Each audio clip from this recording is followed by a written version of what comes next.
在第一线，全部带起来。你录哪里？你录有。换看这边，换看这边，哎，对，换看，对，换看这边，哎，对。手比较低一点，再低一点，哎，对，好，就这样哦，好。你后悔了，是吧？好，来先拍呀，好好，哎，等牛排，好，准备哦。去我就走了，好不？我要谁？这些物联网的概念哈，部件基地台来做的一只手表，它有几个特色哈。第一个，它不用经过手机，好，不用经过手机。然后这只表它里面的功能，它是有 GPS， 还有就是相关的哈心跳、走路的这个计步器，哦，所以你戴上这只手表哈，它就会针对你在户外的活动，哦，这智慧表是针对要监测你在户外活动的整个体能状况，所以户外活动的时候。它就会监测记录，然后自动会上传。那你在我们的平台上也看到说，哎，你在过去这个礼拜，哦，你去过西湖了，哦，又到这个哦去鹿港拜妈祖，就看到那个路线，哦，所以它实际上是有这个 GPS 的功能，哦，所以我们是预计在下礼拜一开始会来做发放。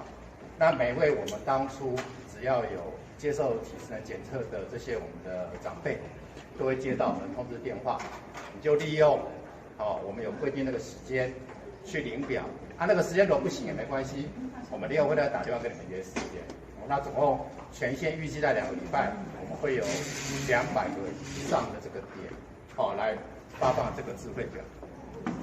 它的智慧表发放之后呢，我们预计在10月份的中旬会有1个月的竞赛，哦，竞赛办法会再跟大家公布，然后也会有奖品呢来鼓励我们这些老人哦多运动。哦，所以希望大家哦配合我们时间来做这个领表的一个程序。那领表这个右上角按开关是